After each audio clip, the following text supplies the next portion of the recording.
दोस्तों, हम सभी जिन चीजों को अपनी आंखों से देखते हैं, हम सिर्फ उसी पर विश्वास करते हैं। भूत प्रेत आत्माओं जैसी चीजों को आज का विज्ञान तो नहीं मानता, लेकिन हमारे हिंदू धर्म ग्रंथों के अनुसार भूत प्रेत होते हैं। भूत प्रेतों के बारे में स्वयं गरुड़ पुराण के प्रेत कल्प में विस्तार से बताया गया है। इस अध्याय में राजा बबलू वाहन और एक प्रेत की कथा का वर्णन है। दोस्तों, गरुड़ पुराण की कथा के माध्यम से इस वीडियो में आप आगे जानेंगे कि आखिर व्यक्ति मरने के बाद प्रेत बनता क्यों है, भूत प्रेत क्या खाते हैं, कहाँ रहते हैं और भूत प्रेतों को इस योनि से मुक्ति कैसे मिलती है। नमस्कार दोस्तों, स्वागत है आपका हमारे चैनल वैदिक ज्ञान संगम में। आपसे अनुरोध है कि चैनल को सब्सक्राइब कर ले और कमेंट बॉक्स में जय श्री नारायण लिखकर परमात्मा को अपना आभार व्यक्त करें। दोस्तों, जिस तरह से हमारी यह दुनिया है, ठीक उसी तरह भूत प्रेतों की भी अपनी दुनिया होती है।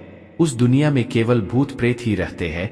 हालांकि हर व्यक्ति इस बात को नहीं मानता, लेकिन जो लोग भूतों को देख लेते हैं, यह महसूस कर लेते हैं, उन्हें इनके होने पर यकीन हो जाता है।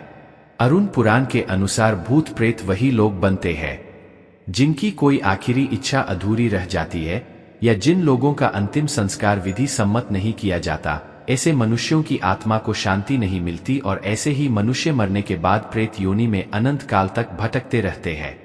शास्त्रों में लिखा है कि जो व्यक्ति भूखा प्यासा संभोग सुख से विरक्त, राग क्रोध द्वेष लोभ वासना आदि अतृप्त इच्छाएं लेकर मृत्यु को प्राप्त होता है, तो वह अवश्य ही भूत बनकर भटकता है।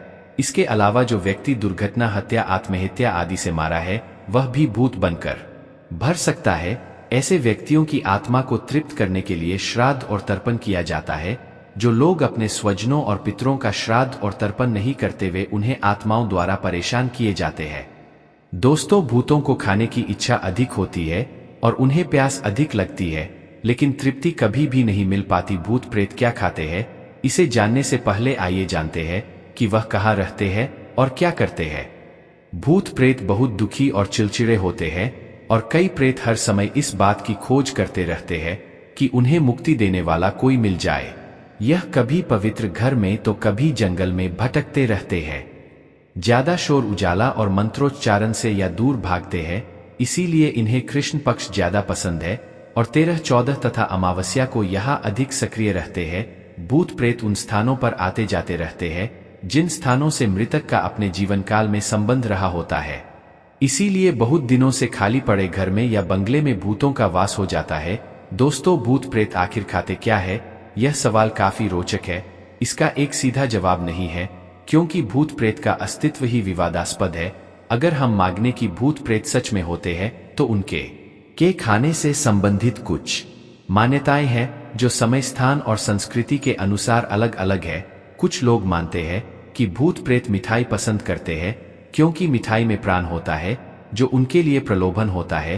कुछ मानते हैं कि भूत प्रेत मांस, मदिरा, रक्त, कीड़े, मल मूत्र, पसीना, रोना है न सपना, प्रेम से सुंदरता पसंद करते हैं, क्योंकि उनके पास इनमें से कुछ भी नहीं होता। जबकि कुछ मानते हैं कि भूत प्रेत कुछ भी नहीं खाते, क्योंकि उनके पास शरीर नहीं होता और वे केवल मानसिक संतुष्टि के लिए खाने की चाहत रखते हैं, लेकिन यह मानसिक संतुष्टि उन्हें कभी नहीं मिलती। लेकिन अगर गरुड़ पुराण बात करें तो इसका सटीक उत्तर अध्याय 7 के प्रत्येक कल्प में मिलता है, जिसमें एक प्रेत ने एक राजा को भूत प्रेत क्या क्या खाते पीते हैं, इसका वर्णन किया है। तो दोस्तों, अब आइए गरुड़ पुराण में लिखित त्रेता युग की उस कथा को जानते हैं, जिसमें एक प्रेत ने एक राजा को प्रेत योनि से जुड़े आश्चर्यजनक तथ्य बताए हैं, जिसे जानने के बाद आपको भी अपने प्रश्नों के सारे उत्तर मिल जाएंगे।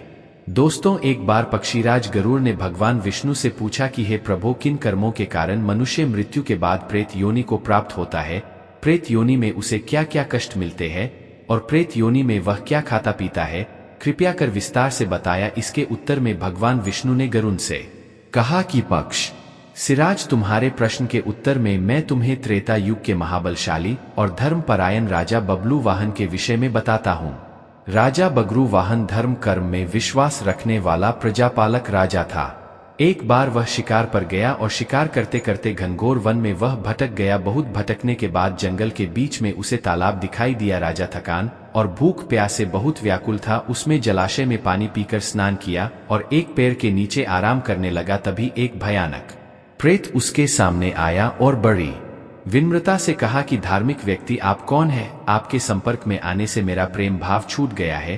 तब राजा ने उस प्रेत से पूछा, तुम कौन हो और किन कर्मों के कारण तुम्हें यह प्रिय तत्व प्राप्त हुआ है, और यहाँ इतने डरावने घनघोर बनने क्यों है, तथा किस विधि से तुम्हें इस योनि से मुक्ति प्राप्त होगी।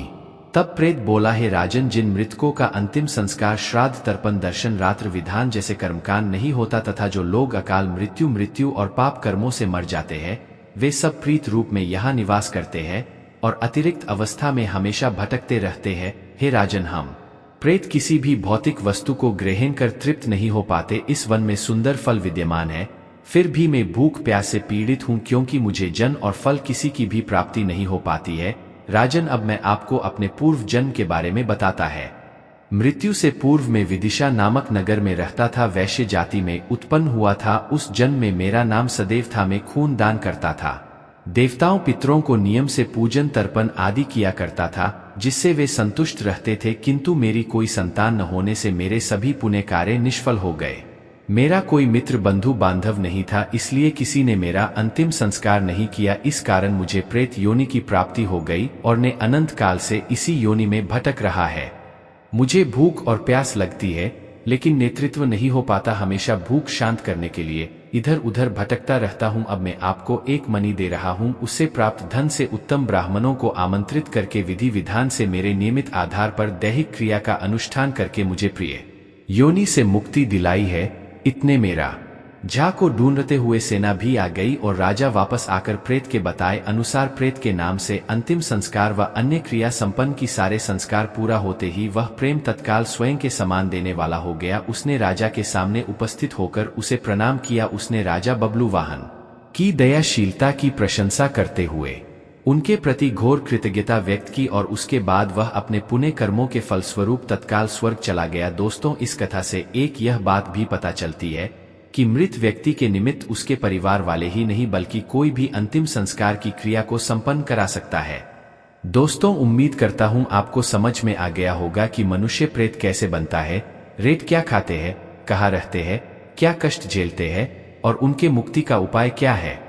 अगर यह वीडियो आपको अच्छी लगी हो तो वीडियो को लाइक करें और अपने बंधु बांधवों को शेयर करें और ऐसे ही वीडियोज को देखने के लिए हमारे चैनल वैदिक ज्ञान संगम को सब्सक्राइब करें।